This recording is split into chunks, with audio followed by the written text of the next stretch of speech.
So your HB interview today. It's pretty good. Oh, good. How was that? It was good enough. Yeah.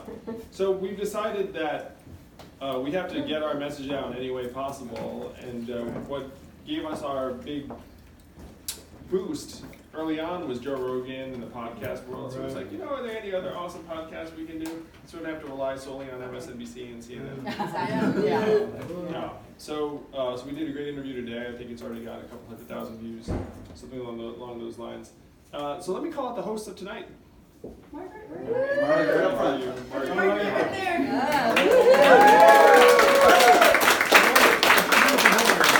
Also, weekly phone bank. This man is going to set it up. Weekly phone bank here. So awesome. And this is your lovely home wearing? This is my lovely home. Oh, let's give her another round of applause.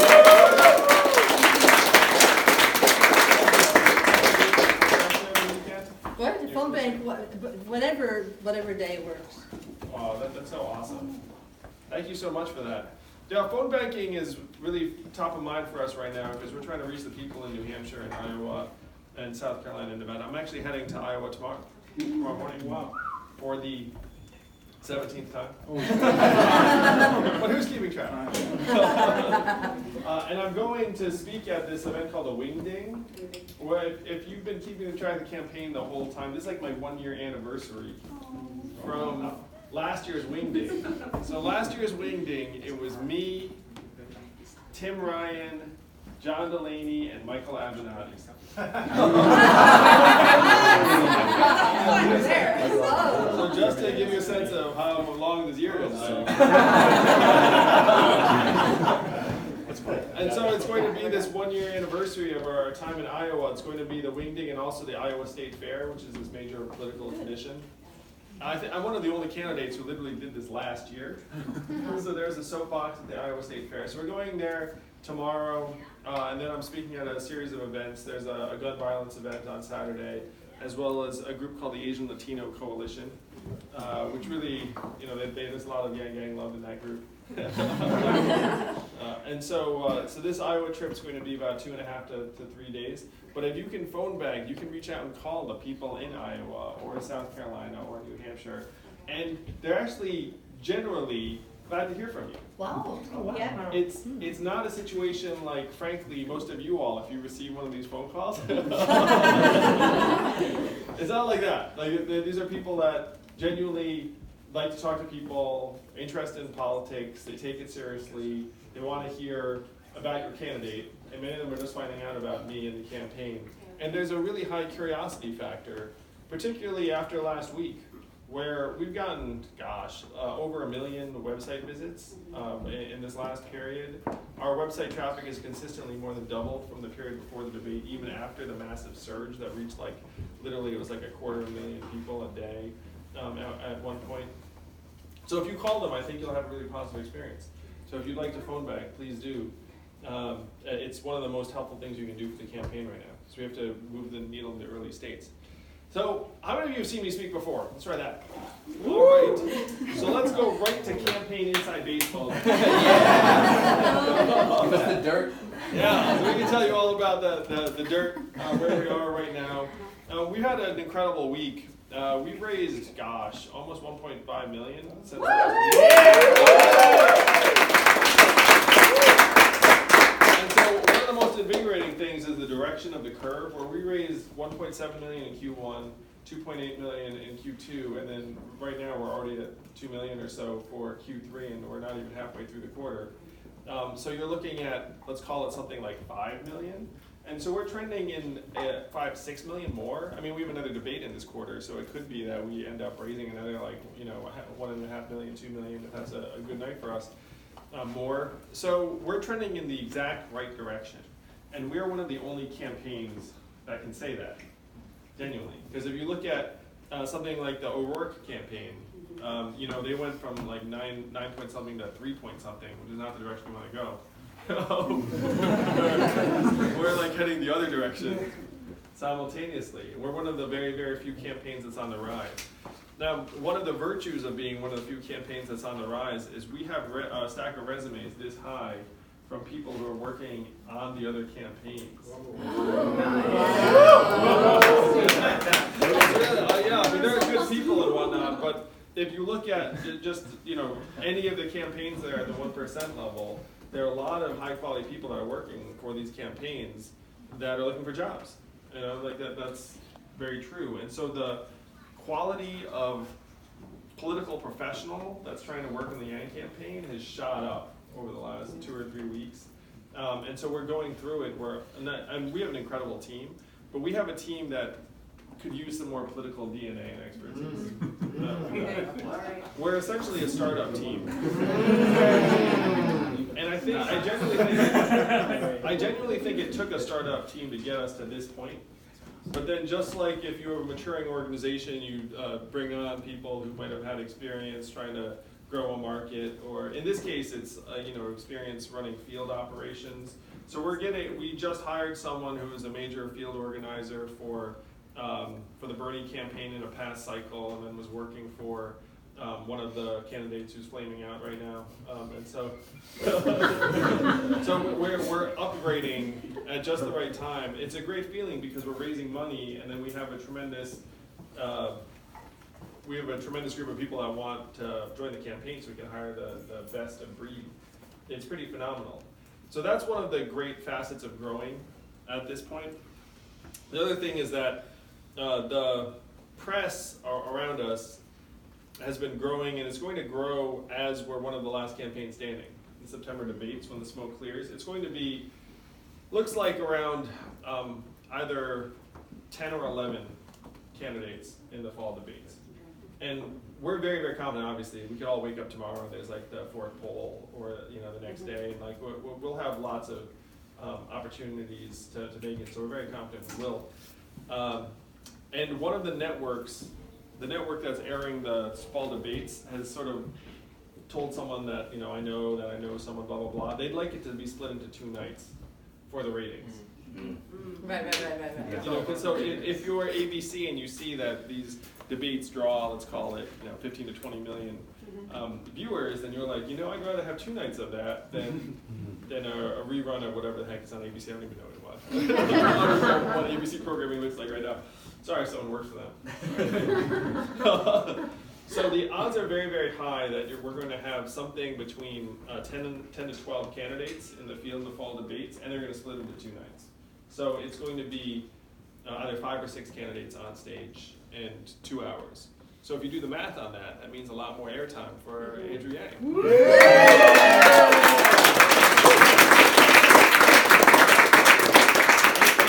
Exactly double. We go from 10 to 5, the same duration. So that's very, very promising for us. This campaign has the makings of an incredible narrative and story. And there are a lot of journalists that have been following us with that in mind. What they don't want to do is don't want to tell this story. Joe Biden's still ahead in the polls. They don't want to tell that story over and over again. You know what I mean? So they're going to be looking around for the story to tell, and we have a fantastic chance to be the story of 2020.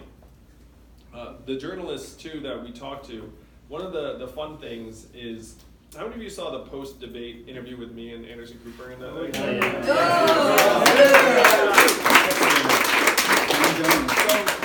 if you saw that conversation, you just literally saw light bulbs going off above.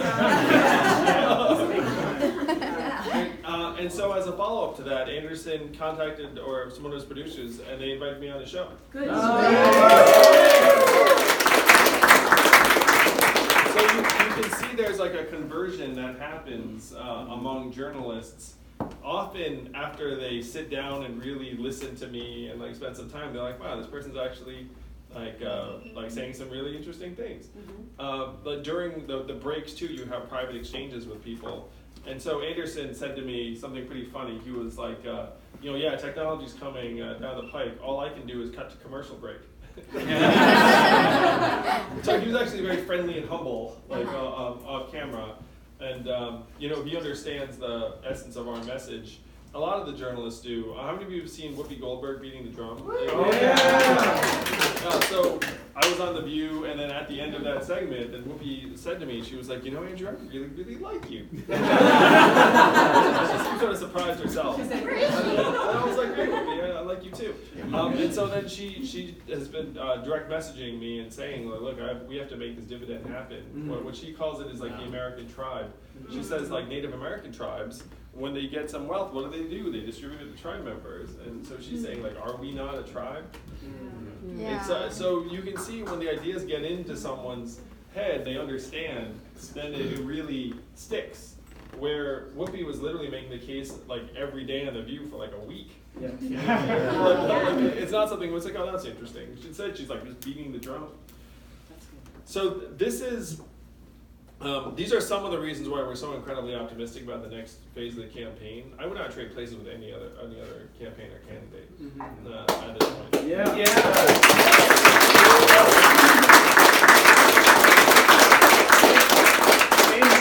Same here, yes. And so here, we wouldn't trade places with any other. And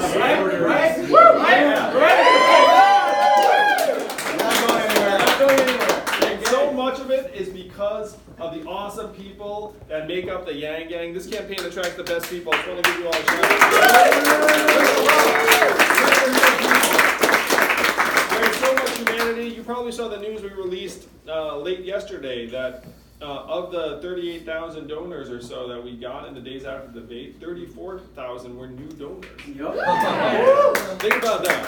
Like, of all the people that donated, something like 86% had never donated to the campaign before. I mean, that's incredible. Are we still cheaper than Bernie's? $1. Because I wrote a big check tonight. I think you're right. I think we're $1 behind him at this point. It's like we're 26 and he's 27. So thank you for helping make up that difference. Brought a check. Thank you. I won't be mad if all of a sudden the Yang Gang decides to be like, let's give Andrew like $50. I wouldn't be mad. It would just get rid of a talking point and replace it with money. That would be a fine trade. So, in terms of the money that we have, we're getting the best of breed in terms of political talent. We're investing in the early states where it can do the most good. We're upgrading some of our media production and other things, but we're very judicious about the money. We're not super spendy. We're not going to hire a raft of consultants. It's not our way. We're going to try and stay lean and mean and effective the whole way. And we're very, very confident that we can continue to punch way above our weight. It's really quite funny, the ratio of like expense to votes or expense to polling that we've managed. We've been joking about some of the other candidates where they're spending like hundreds of dollars to try and get someone to donate $1. Yeah, you probably know some of the candidates I'm talking about. So in terms of our schedule, tomorrow it's to Iowa. We got 3 days there, including the Wingding, the Iowa State Fair, this gun violence event, the Asian Latino Coalition. Then we're heading to New Hampshire next week. Actually, no, I got that wrong. South Carolina next week. We're doing a little bit of debate prep. So what's fun is I think we set a high enough bar with the last debate where we're like, wow, we're gonna have to out-clever ourselves. Well, we can't call out the mainstream media again. Like people would be expecting that, so we're gonna have to do something. So we're gonna put our thinking caps on for a day or two. Put on math caps. Keep breaking the fourth wall. And then, Yes. It would be funny if we just made caps instead of math, it'd be like English, and we like put them on. I'm gonna think of some words for like a couple days. That's probably not cool. So we're gonna do a little bit of debate prep. We're going to head to South Carolina the next week, and then the week after that is New Hampshire. So you can tell we're hitting the early states, and every place we go.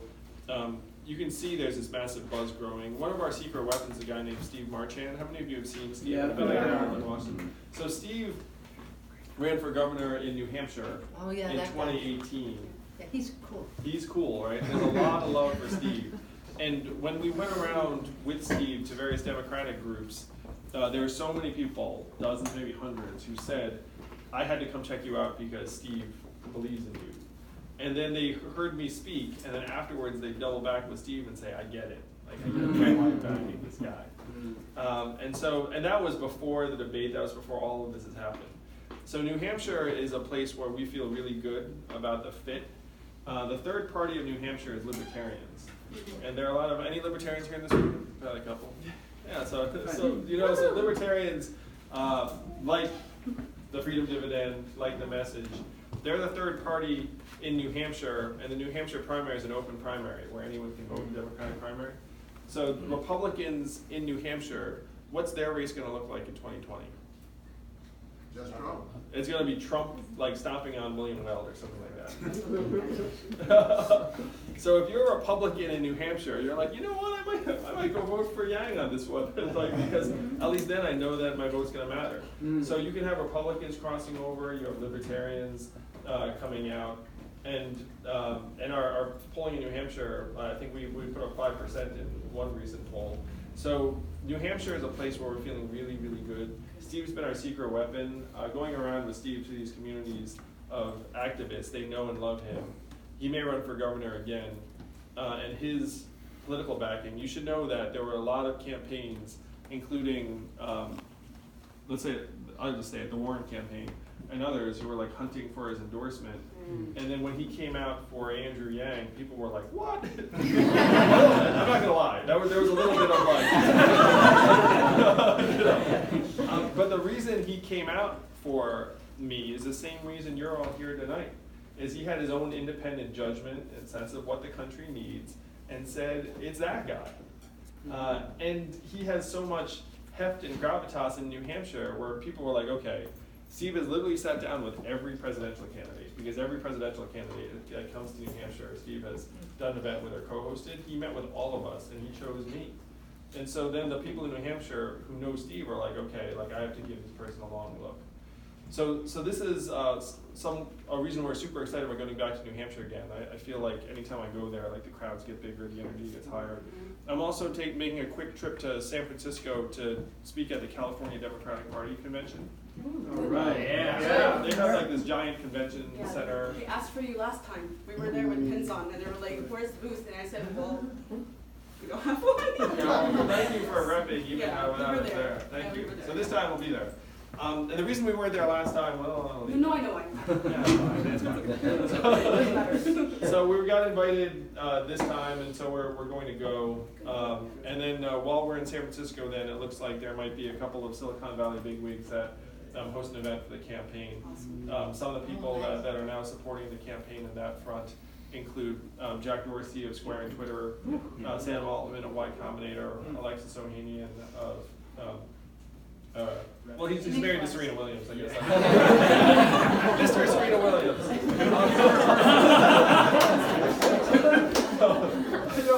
I've read it. He's done cool stuff. I mean, Alexis is tight. So while we're in town for the California Democratic event, where we're probably going to do some fundraising in the Valley. So that's what the next few weeks look like. And then a lot of it during all the gaps, we're going to be preparing for the September debate in Houston. And we're looking at having a big Yang Gang rally either the day before or the day after the debate.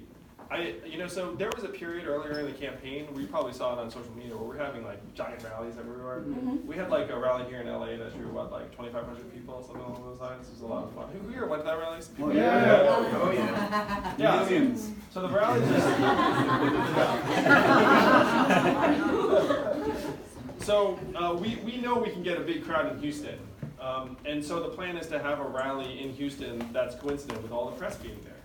And that could be a real spectacle. We know we can get at least some media to cover this rally. So we're aiming for a big Yang Gang rally in mid-September in Houston. It could be road trip territory or travel territory. Anyone wants to join in the fun. Get some buses. Yeah, get some buses. Release the Gold Eagle. Oh yeah. So that was going to be one of the big punctuation marks, and then that's 2 weeks before the end of Q3, where we're trying to have a fundraising plan and put up a big number. So during this period, we're going to be doing mainstream press, but we're also going to look for other ways to get our message out through podcasts, influencers, celebrities to a lesser extent, because we realize that the mainstream media wants to treat us in a way where people don't think they're like overtly kneecapping us. for the most part. But they still have their built-in narratives that they're trying to develop. Now, some exceptions to this are like the journalists who I've spent some time with, who like had the light bulb go off, and they're now much more open and receptive to treating us as a top-tier candidate. Like the CNN crew. Like the CNN crew, again, you saw the light bulbs going on? Oh, yeah. Oh, Yeah. no, I saw a bunch of them. Van Jones. Yeah, that is an ad. Just take that. That is a gorgeous ad. Yeah, Van Jones is Yang Gang. Yeah. Tucker Carlson likes you too. There's He nothing does wrong seem with really that. like you, yeah. He likes that's you. great. I had a couple of good interviews on Tucker's show. I don't know if he's been talking about me since then, but Just positive. Ben's been talking about you a lot. Ben Yeah, Shapiro. Shapiro. Ben loves that you came on this show and no one else did. He made that forever. That'll help. We'll take it. He loves it. that was very LA. I remember I've had some positive memories here in LA where you just go into these studios, you sit down with these conversations, and then like a day later, like, when people see it, it's like, oh, it's magic in LA. Today even. Come back more. I will. I enjoy this place. Yeah. I Come back as president. We enjoy you. I wasn't living here at the time. You're gonna have another one, so I can make that right. Yeah, we'll have another rally here in LA at some point. We're going to be ramping up the rallies come the fall, is the plan. Because we're going to be building momentum and enthusiasm. I mean, it's so fun being on the map out the calendar. So we have this debate in September, the debate in October, and then the voting starts in February. So we've got 4 or 5 months to build this popular wave, to raise millions of dollars, and then spend it where it can do the most good. I think one of the jokes I tell when I'm in Iowa is I talk about how much each Iowan is worth. Well, each of you, and they actually are mathematically, they are actually worth an awful lot. So what I say is spend the money where it can do the most good. It's like raise the money and then just channel it all to people of Iowa, New Hampshire, to the bottom of South Carolina. Wisconsin eventually, they'll kick in. California is a very early voting state this time around. We are. Yeah, so you all are Super Tuesday, and that Tuesday is going to determine the shape of the field, because the race will not be determined by the time it gets to California. Historically, last number of cycles, the nominee has essentially been decided by the time it gets to you all. But this time, it's going to still be a free-for-all. There's still going to be, at least, I would say, 3 to 6 candidates who are still running come Super Tuesday. My plan is to be one of them, and then we come out big and move Super Tuesday towards the Yang Gang. And that's, to me, really, it's uncharted territory for California because no one really knows. And there is some significant evidence that California is wide open. There were some people that were like, oh, it's it's Kamala's state. It's like No square. and then the math has determined that is not the case. No, it's not what tools. So it's a long-winded way of saying, heck yes, we're going to have some more rallies in Southern California. Yes. We're going to make California Game Day 100%, right? Well, so what? So thank you from the bottom of my heart and the bottom of the heart of the team. The team has one heart, but whatever. We want to take questions from you all, because I can tell that you've been deeply involved, and I know that you've been putting blood, sweat, and tears into this. So we'd love to take questions from you. Let's start with him in the back. Yes. Can you elaborate on the position statement that came out today, or policy statement on college athletes? I'm involved with 50 former NFL players that are 100% behind you and what you're trying to do there. And I don't know if it just came out a few hours, 8 hours ago it came out. So that policy has been up on the website for quite some time. I think it's a disgrace that we're exploiting NCAA athletes to the extent that we are. And it's totally clear to anyone who even spends a minute looking at it, where these coaches are getting paid millions of dollars, the athletics are getting paid millions of dollars. I think the NCAA broadcast contract was literally $1 billion. And then they say, hey, these kids are getting an education, they're amateurs, they should be grateful. They're not allowed to even sign autographs for money. Those are essentially the rules. And someone asked, well, why do you care about this in the scheme of issues? To me, this is a terrible message to send young people and people around the country that it's okay to exploit these athletes, often young people of color, for the enrichment of these institutions. It's institution over individual. It sends a terrible message. One of the things I said today is like, how much was Zion Williamson worth the NCAA last year? At $1 million. A couple $100 million. I said tens of millions to be conservative. How much did Zion Williams get paid last year? Like zero that we know of. I mean, he might have paid. It's under the table way. So the policy that I've had out there for quite some time is that we should start recognizing the market value of these athletes. At a minimum, the athletes should be able to do appearances and autograph things and have merch for money and get licensing fees from their merchandise sales and also their video game licenses. Like that would be table stakes. And then the level up from that I'm recommending is that we actually recognize that some of these star athletes are huge revenue generators like Zion, and that they should actually be paid out of a for-profit entity that's associated with any big-time sports program. And you could also make an argument about the tax-exempt status of these big-time sports programs that are essentially giant sports businesses grafted onto a tax-exempt educational institution. So to me, it's just about recognizing the economic realities of the fact we're exploiting these kids. I'm glad that your friends, these retired NFL players, see what we're trying to do because, so this is a little known fact about me. I was one of the entrepreneur coaches for the NBA Players Association for 3 years in a row. So and as a ball fan, you can imagine, like, you know, because I'm an NBA fan, and someone calls me up and is like, hey, you want to help the NBA Players Association? And I was like, I guess I would. Like, I love being the shortest person in any It's a bit of a thrill. So I hung out with all of these retired NBA players and current players, and I know the same thing you know, which is that these athletes have a really tough time transitioning. Everyone thinks they're made of money. Oftentimes they're not made of money. Everyone in their personal lives expects to be taken care of, and that's one reason why these people are not made of money. They're used to never evincing any uncertainty or ignorance because they've just been like this high-performing ass kicker. And then you put them in a business setting, and that does not translate very well. And so they get taken advantage of quite often. Like there are all of these issues where, you know, these athletes I was hanging out with, you think they would be at the absolute top of the world because they're famous, they made millions of dollars oftentimes in their careers, but it's a massive struggle, and you probably know this as well as I do. Well, they get degrees, but not educations, and before you announced the Freedom Dividend, this group formed a league, and it's called the Freedom Football League. So there's a lot of crossover, both from branding and beliefs. It really taught me a lot about humanity, spending time with these professional athletes. Not to be deep about it, because it was also a lot of fun. Yes, miss. No problem. Last question, more of a comment. Thank you. I'm a wife and I'm a mom, and you are the only candidate who says that a mom has value.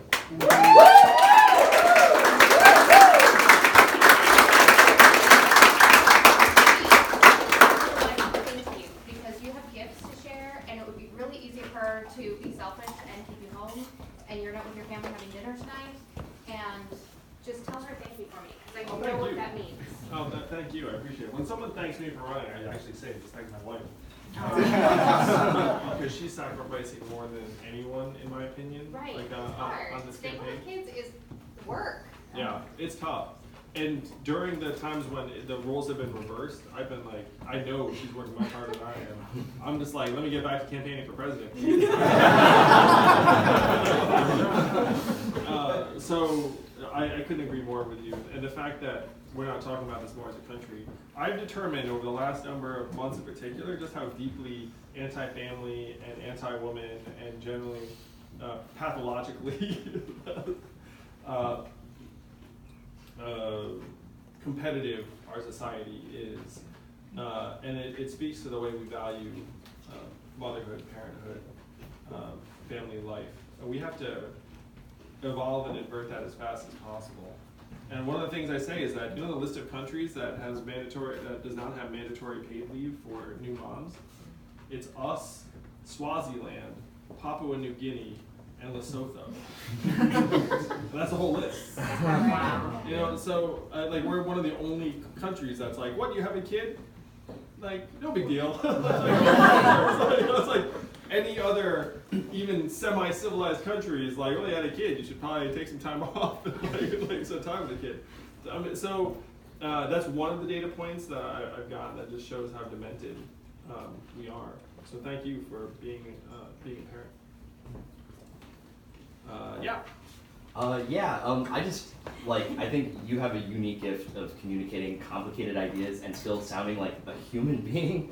Coming across as just Yes. genuine and somebody that you can actually relate to, rather than these politicians who seem so focus tested. You can see the little flow chart in their mind of exactly which line they have to remember all the time, and you actually listen and react to people. And I was just curious, what was it actually like, human to human, being on that stage in this really false, fake place where you have to make your case? I mean, what is that experience actually physically like? How many of you were in a high school play? It really is quite like that. So you're there, you get made up, and we're not really there. And then there's, let's call him Bill de Blasio. Just pacing, just trying to remember his opening. Just like a high school play, right? Yeah. You might be your friend was sitting there trying to remember their lines. My lines against my lines. And so you're there and you're like, wow, this reminds me of my drama club. But it's going to determine the future of the free world. So that's what it's like. I mean, there are definitely some real moments to it. There are also human moments where Joe Biden in particular has shown genuine interest in the platform, where he's come to me and said, we need to talk about the fourth industrial revolution. It's an existential threat. I've been more worried about this than anything else for the last number of years. And he the first time he said this to me, I was like, okay, being nice to the Asian guy is cool. Good politicianing, Joe. But then the second and third time that we've had these exchanges, I realized that it's no, he genuinely means it. He's into it. So you have these sorts of exchanges with people during the break. You also get your makeup freshened up during the break. We're all lining up race cars at a pit stop. There. It's really, so it keeps you feeling very much like a stage actor. So that's part of it. Another part of it is seeing friends and supporters in the audience. That's a really great feeling. You do have different relationships with other candidates. So mine range between cordial and genuinely warm, depending upon the person. So you haven't had any negative interactions with the candidates so far? It's been, everybody feels like we're all trying to do something here, just from different corners of it. Yeah. We genuinely have been nice to each other, and also we're all going through something that's kind of hard to understand unless you're going through it. Anyone who says oh, you're running for president for self-aggrandizement or ego or whatnot, I'd be like, have you seen what running for president's actually like? It's you go to that Union Hall in Iowa and be like, I'm doing this for my ego. It's if that was the plan, then you'd rethink that pretty quick. So we appreciate each other on that level, because you see that these people are really trying, there's I think a bit of mutual respect that develops through that. Well, I can tell you guys some stories, and this is going to happen again, literally 2 days from now in Iowa. But 19 of the presidential candidates were all together in this scrum at the South Carolina fish fry, and you're all standing there sweating. It's 94-degree heat in a purple T-shirt, looking at each other, and we're just and then you watch each other do your thing. And then they come off and they're good job. And it's so this is just this wasn't the high school drama club. This is the high school pep rally or something. But instead of again being high school da-da-da, it's good job, Beto, good job. And so you naturally bond through that kind of process. We're in the exact same things that happened in Iowa in 2 days at the Wingding, because I think 19 candidates are speaking. So then you're just just next to each other in line and be oh, they go after you, okay. You've seen each other's stuff before. One joke that we were telling is that we should draw straws and being today I'm going to be giving Julian Castro's stump speech. Some of those speeches could be interchangeable. It would be obvious who had your speech if that happened. It would be you don't sound like any other candidate. To watch another candidate be hey, we all made the job, show them stuff. That's the kind of thing that the candidates should all volunteer to do. Because one other group that would really use like some change and conviviality is the press. Because the press has seen the stump speeches over and over and over again. That's one reason why they actually write stories on entrance music.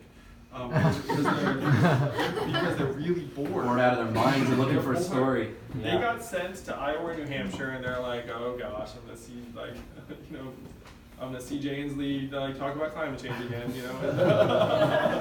And so they're like looking for something. So if we did some kind of speech swap, it would be the greatest. I should totally try it. I should totally try to make this happen. That would be so much better. At least at Iowa event, it's an Iowa event. Then you can charge double, whatever they're charging. They're like the speech anyway. Yes.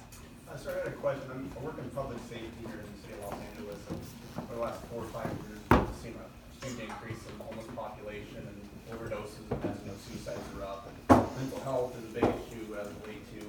A big thing that I was wondering, especially after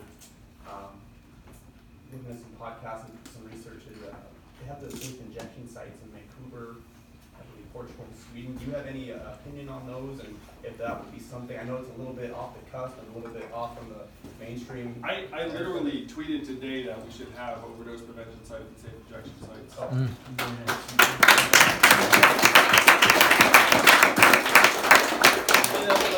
The data seems fairly conclusive that they save lives. And this is part of the pathological competitiveness of American life, where it's like our drug treatments, like cold turkey, pick yourself up, hit rock bottom, no place to go but up.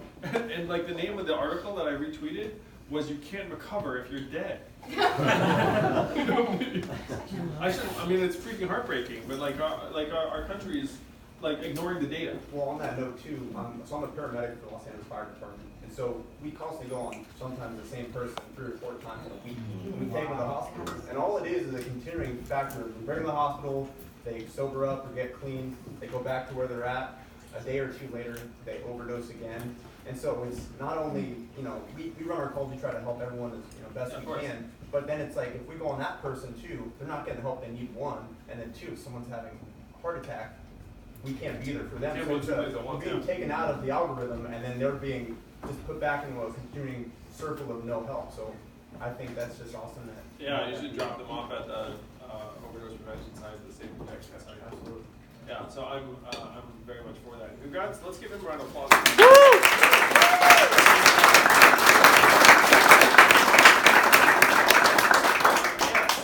Hi, I'm Demarco Palasang, DPS, one of the volunteer leaders here in SoCal.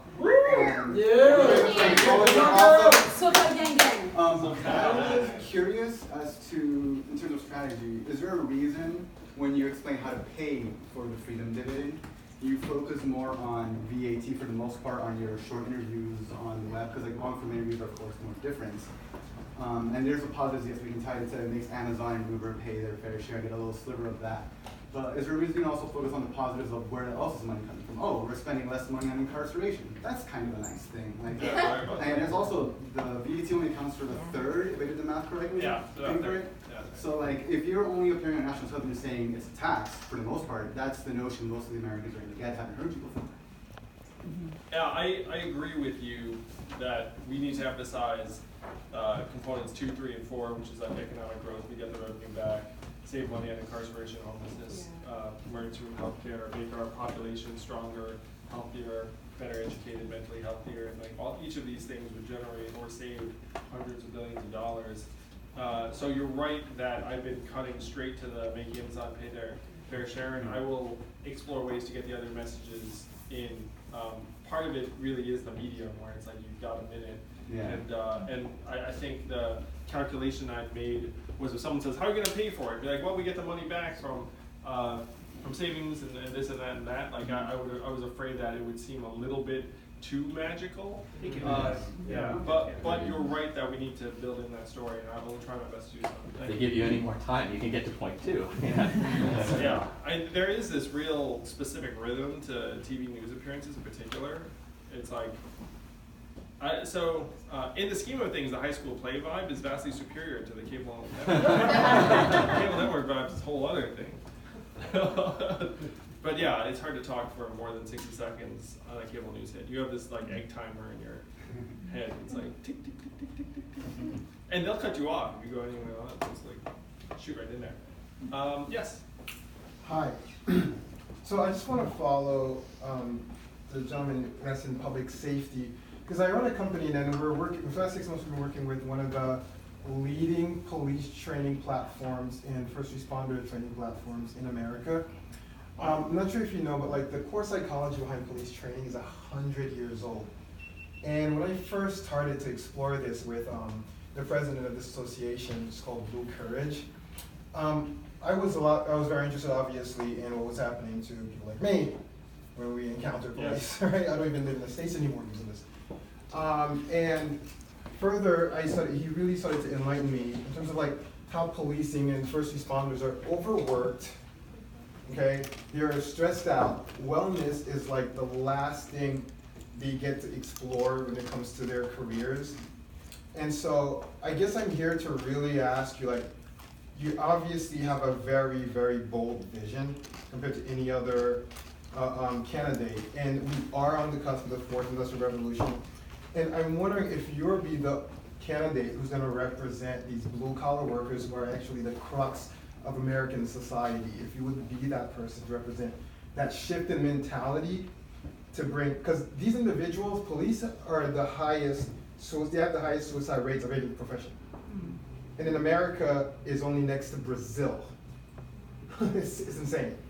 And so when a black man gets shot, you know, the thing to do is to crucify a police officer on the thing or say this and say that, but the fact of the matter is that training makes it so from the start. So it's almost like policy that sooner or later someone will get shot. And this is such an important, like, Blue Courage represents, they reach like some 2,000 police departments in the United States, or 15,000, now most of them are small, and they reach all the big ones. So I guess I'm really here to ask, like, would you be that candidate who can stand for that? Because these people have families, and when you take their salaries and their families, they represent a real important chunk of American society. They're at the crux. Well, I just can't express how enlightened and generous your point of view seems to be, where you're worried about the stresses on these police officers. And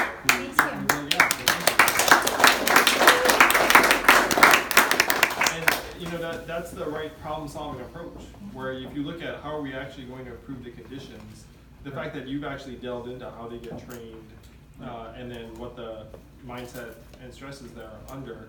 I have some friends who are police officers, and I agree with you, where if you're stressed and you know, forced into multiple interactions like over it's and over. neurological from the start, sir. Like, yeah. It's not an individual's fault when things like that happen. It's systemic. It's systemic. Yeah. It's a systemic problem, but the thing is, there are a lot of police departments, I represent Blue Courage in this point, they want to change, they want to make it better. That's great. They really do. But the way the bureaucracy is keeping things right now is almost impossible. So you have a bold vision. I'm here to really ask you, are you willing to take on this challenge? Oh, very much so. And I think most people know that I'm naturally very attuned to the plight of the blue-collar worker of any line of work. So that's not just police officers and firefighters, but also the manufacturing workers who got displaced, or the truckers who are going to get displaced. Like these are the most common jobs in our society. Right. And there's like a constant rat race or mindset of scarcity that most of them labor under, where they feel like they're 1 or 2 missed paychecks away from, missing meals or dipping into savings or having to make really difficult choices in their family lives.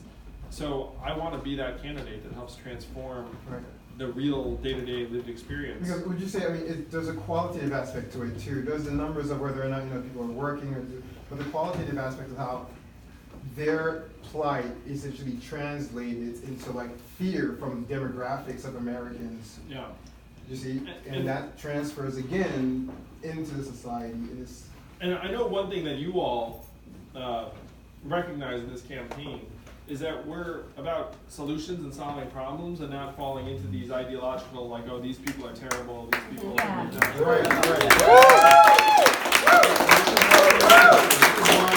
when I see that, I think, well, it's not going to solve any problems to, throw rocks at the other side, and we're all human. People, to me, the problems in America are deeply systemic. Where if you look at, let's say there's some CEO who's like profiteering at very high levels, and you could say, oh, that person's evil. Or you could say they're in a system where all of that behavior is going to get rewarded at very, very high levels, and any other form of behavior is going to get them fired. And so you have people who you think of as being at like the top of American society, like the CEO of a corporation. I spoke to a group of 70 CEOs and I said, hey, how many of you are looking at using AI to displace back office clerical workers? And every single hand went up. And one reason every single hand went up is that if they failed to do that, then they would be replaced very, very quickly. If everyone knows that, I can replace workers with this software that's like much, much less expensive. So we have this dehumanizing, punishing system, and it's turning us on each other. Our media is not doing us any favors. Our politicians right now are just falling into one camp or another. There are times when I'm listening to them and I'm wondering, it's like, is this sincere, or are you just saying the words? like, I'm trying to suss that out. I still don't know. I don't know the answer to that. But I do know that there are a lot of Americans that are very, very eager for a different approach and a different kind of conversation that is less exhausting, if nothing else. Right. No, that's true, because we talk about this all the time with them. The police is you can hire twice as many police officers in a city if you just give them a regular 40 to 60 hour shift. Yeah, let's give them regular shifts. I couldn't agree more.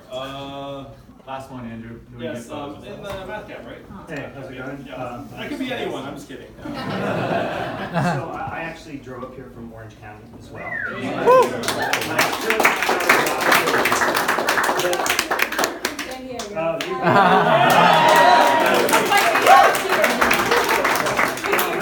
positive thing is that I got to listen to the podcast you just did on H3, and I had a question because I felt like in kind of curtailing this point that you just made about not creating enemies and not trying to fight these philosophical differences. I felt like I was a big Bernie supporter, but he always railed against the billionaires, the billionaire class. And there was a question that was brought up in the podcast about how does Jeff Bezos feel about this? And you even alluded to the fact that he has a house now in Washington, he's moving Amazon there. And so I feel like, in a sense, we need him to be an ally. Because if I understand, a large part of the VAT is going to be supplied by Amazon and other companies associated with Mr. Bezos. Sure. So I'm wondering, how are you going to approach that? Because in a sense, we're kind of towing the line, but we don't want Amazon to be our enemy. We want them to be the pinnacle of life in some ways. I know they have bad practices, they overwork people, they talk about all the problems they have within their ecosystem. So they're not a perfect citizen here by any means. But I just feel like I would be interested in understanding what your approach is going to be as we go further down this road, and really we need those allies and not those enemies. You probably heard that a number of senior prominent techies are supporting me. And what I say to people is like, look, these technologists are generally speaking doing their jobs, and then if you ask them, are you getting rid of other people's jobs through your work? A lot of them will say, yes, I am. And then if you ask how you feel about that, they'll say, not very good. And then you ask, would you give something up to try and balance it out and keep your country healthy and strong? Then a lot of them are on board. Now, I've not had that conversation with Jeff individually. I have a feeling that he might not be in the camp when it comes up. But I'm with you that I have no interest in demonizing Jeff or villainizing him. And he's excellent at being Jeff. You know what I mean? We just need to be excellent at being us, more or less, or being a society that helps integrate Jeff in a way that works for him and us. And right now, one of the things I said in that podcast you heard, it's like if you were to ask Jeff Bezos, do you think that you're more powerful than the President of the United States? Yeah. He'd probably be like, of course I am. Yeah. I'm like, I'm worth $120 billion. I'm like building rocket ships to Mars. Like, 5 years from now, I'll still be Jeff Bezos, whereas this guy's going to be the former president. And he's just like, of course I am. Like, that would not be a very difficult choice or answer for him. And so it's not necessarily the case that we have to say, oh, the president should be like, more powerful than other Americans. Like, perhaps not. But we have to try and integrate people in every part of society and say, it's like, look, we're still all Americans, we're still citizens, we're still part of a whole, and we need to make it work for all of us from the bottom up, the trickle up economy. But yeah, like I haven't met with Jeff. When I meet with him, like hopefully it'll be a conversation that's actually solutions oriented and nothing, certainly nothing personal or contentious. So you don't think he's gonna invest a ton of that money against this idea if he's not in our camp?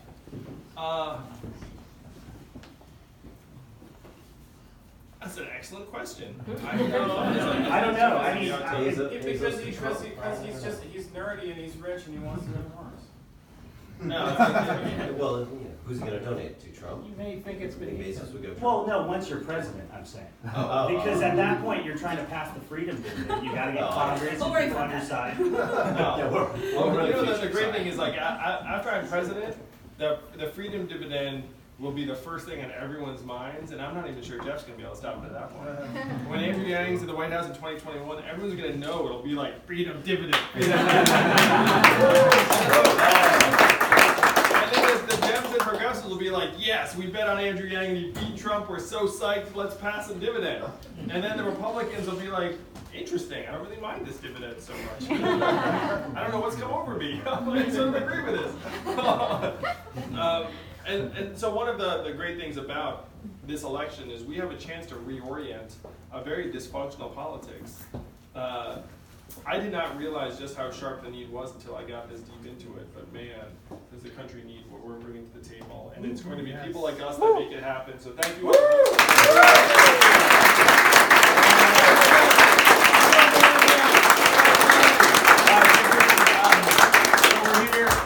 Nice to meet y'all. I work with Andrew. Donuts! That's for you. Alright, while he eats donuts, you're not supposed to go. Very quickly, we're here. I will share it. Taking this with you. No, I will share it with everyone. That's humanity first. Zach got distracted. Alright, very quickly. Here for two reasons. One, I want everybody to make sure you meet Andrew, get a picture, get to ask your questions. So we're going to do that back there in a minute. So we're going to part the Red Seas in a second. When I say go, I use to work in education. When I say begin, not yet. And the second one is we're here to raise some money. So I wanted to say very quickly, I'm going to be that guy and ask. There are two reasons. Now, all of you have donated to be here. So thank you very much. But I want to ask you to donate a little more, and I want to tell you why. There are two reasons to give. Number one, this will be the best investment you ever make in your entire life.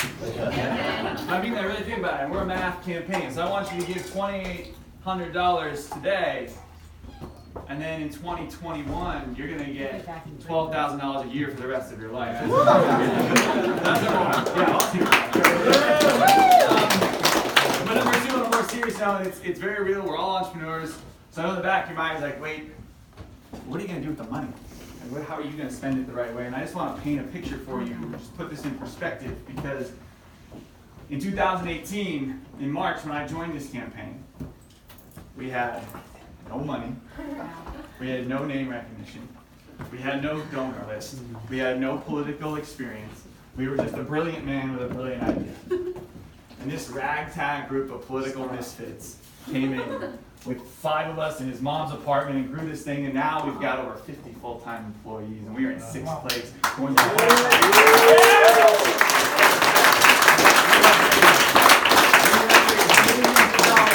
And that is when we had nothing, right?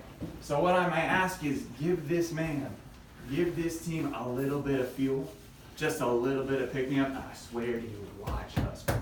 Let me add. So I'm hosting this event. I'm a doctor of public health. I'm trained in community health science. Today, American kids rank at dead last in the list of the Organization of Economically Developed Countries in terms of child well-being and child safety. We're dead last. Please use that. Please talk about it, because we're at the beginning of this, fourth revolution, whatever that. Fourth industrial revolution.